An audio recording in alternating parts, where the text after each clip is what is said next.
how were you able to come out of the vicious circle? Which one, Pastor? The idea of being a woman, sitting down with children, taking care of your husband. Yes, okay, because that is also from the training that I got here. Because I came to face I came to know that I am responsible to whatever happens around me, and God has put such gifts in me that those gifts are not for me and my family alone. That those gifts is to change the world, is to help to transform the world. Amen. So based on that, I realized, yes, that all these gifts are not in me, only for my family. So I could go forth, and there is fulfillment. So you're not looking at all the little problems like money, where do I take that from, how will I put the kids and all that.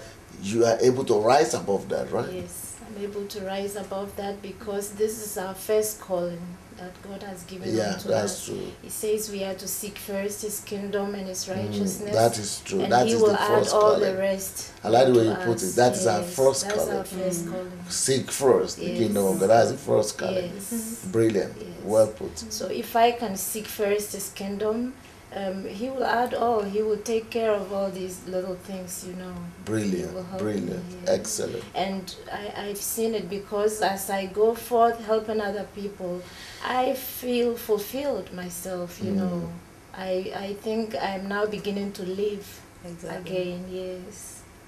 Now, you are originally from Ghana. I'm from Ghana. So you actually have the potential to impact both Belgium and Ghana as well. Yes, I have both. All right. And then you're originally from Nigeria. Yes. So you have the potential to influence not just England, but Nigeria as well. And other countries. And other countries. And you are originally from US. US. So you have, I'm sure you don't, from Atlanta, right? Well, you don't just know people in Atlanta. Right. I'm from US. I'm originally, my birthplace is North Carolina. Okay. I live in Atlanta now, but came to Atlanta from Boston. So you still know people, you know both North Carolina, Boston, Atlanta, right? Yes. And then I interact with, my heart passion is global evangelism and missions. So I interact with a lot of international pastors and or ministries and have been abroad before. But why will you think that History Makers training that you've been through and you are going through right now is helpful for the body, to you? Because why do you think, out of all what you've seen and you heard, you probably listen to a number of ministers as well in your life? From all over the world. But the difference is, while they might be able to declare a message, you not only declare the message, but you have a process in place. I see. And not only, the process and the systems, and you very clearly articulate it. Some ministries, I would say there are some ministries that they give you the execution piece on some level, but it's a little bit more superficial. It's not really empowering the individual. It may empower you to a point to do what they want within that realm, but now to make you believe that you're empowered to go change nations, to become a savior to a people or a land is very different. Brilliant. I like the way you put it. And so what you're not in any way intimidated by whatever vision God has given to any of us, because it's not going to affect the vision you have. In fact, we're going to help to you reach your vision more because it's just an extension. Yes. And so the other thing is that a lot of other leaders within their own parameter, whether it's within the four walls of the church, that's kind of where it's been localized there. They haven't really looked. I'm not saying that there are no ministries that haven't looked outside, but I'm saying overall, when we consider the overall church, we've done less of a job of that. I have the benefit of also. You're talking about coming out of the four walls of the church for the rest of the church, or for the rest of the world, or for all spheres of society? All spheres of society. I've worked in corporate America in sales and consulting previously. So organizations also need to be transformed. Many of them are very siloed, just like churches are denominational. Everybody gets in their own little group. In corporations, it's the same thing. They look at things in many respects just siloed, one functional area, but you have a lot of duplication and inefficiency. So those organizations also need to be transformed. They need transformation. In like kind, you have leaders within organizations that are very similar, where they can be hierarchical. They are more, they lead by coercion as opposed to really inspiring people or motivating them. And it's because of their own insecurities and whatnot. So they're concerned about their little bitty area. Yeah, and they're still in the four walls. Correct, still in the four walls. And there hasn't always been the emphasis on character. I think the training for history makers is more comprehensive. It addresses every facet. You're calling the whole man of us to come alive. Brilliant. It's not one facet of it that you're saying, no, you're going to need all these pieces need to be working together. And like I think somebody said it before, you're very clear that life is predictable.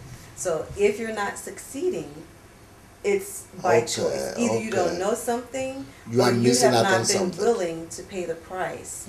You're not applying what you know, or you have violated it. And I think that's one of the things I really love about you. I heard you initially on TBN. I was in another room, and the authority with which you spoke made me come out of the room to say, "Who is that?" Okay, you were not even looking at the program. I wasn't even looking at it when I first heard. You were only hearing the voice. Correct. And then I later ran into you. I think you did You came to watch the program? No, I wasn't at TBN. So you only heard? I was somewhere, maybe not even at my own residence, but I heard your voice, and there was this, and I ran, and you were small in stature, but there was this bouncing around full of energy, very much alive. And it's the passion you have. Yeah. The passion that you have says this person is serious. They know what they're talking about. This person is not joking around. They're not just talking something. So you could sense that from TV? Yes, from TV. And then you did a leadership training, and you're very forthright. Yes, you're very forthright, and you were hitting. But that offends people. Yeah, but you were saying things that other leaders would not say openly. But that's why, because they don't want to offend people, though. Correct. So. But why should that attract you? The boldness that you had. The boldness and your willingness to not compromise. It didn't matter. You weren't willing to do it. And then the Synergize conference, the Church Shift book, the releasing of that. But here were these leaders from all over the world that came to this event. And these were leaders I had, in some cases, I knew of them. Some leaders I had seen or heard on television, but I knew had international influence. Influence. And they were here, and I probably won't ever forget it. That was in Atlanta, right? Yes, one of the sessions you did. Here were a group of leaders down at the altar. I mean, these were leaders who were internationally renowned. Yes, these were who were successful, big time successful in their own class, in their own. Yes, and from all nations, probably maybe 40 countries. Yeah, and they were, the word that was coming through your mouth provoked them, drew them to the altar willingly. They were bowed down, repenting before God. So they were confronting. Some of them were crying. Yes, they were weeping actually. And so I think the other thing, there's a consistency there, and it's like there's always results. I see the fruitfulness in your own life. So you saw results and fruitfulness. Yes, yes. And it was inspiring other people. These were people that came from, like I said, they came from other countries. And many different denominations as well. Yes.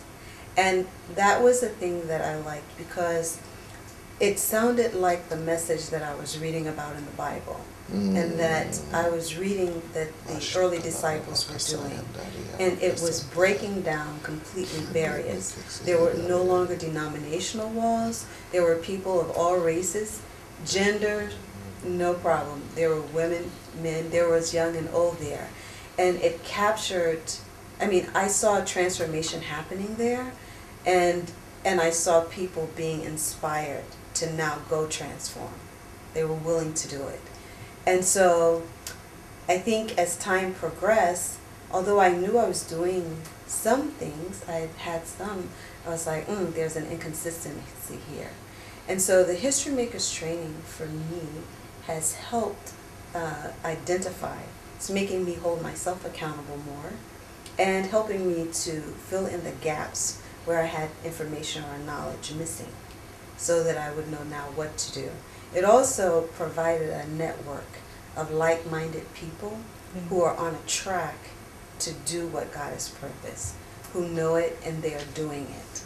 Because otherwise you can be with some people, if you're not careful, you'll be beside naysayers or people who are settling for mediocrity.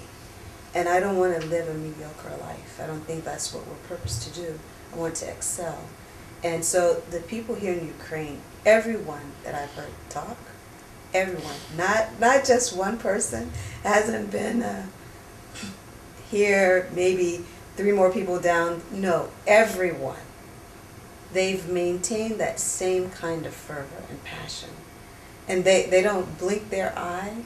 They're serious about what they're doing. So I think that's helpful. When I left the History Makers training the last time, we actually stopped in D.C. at the International Justice Mission. But will you really say, have you ever thought about it? Is that the wisdom of God? That why would you need to travel so far to Ukraine of all places? Well, I'm a person of courage. If it's not where I am, I'm willing to go to where it is. If God. But why would God place a thing like that in a hidden place, like Ukraine? Well, it's hidden in some respects, but to be frankly honest, people all over the world are talking about what's happening in Ukraine. So that's interesting. In fact, I mean, people that are not from the Ukraine have told me things that have happened here at the Ukraine, and they are saying, "Have you been to the Ukraine?" I see. And I found myself saying, "I haven't been yet. I've heard Pastor Sunday. Oh, I desire to go." And so it's like, okay. The opportunity presented itself, and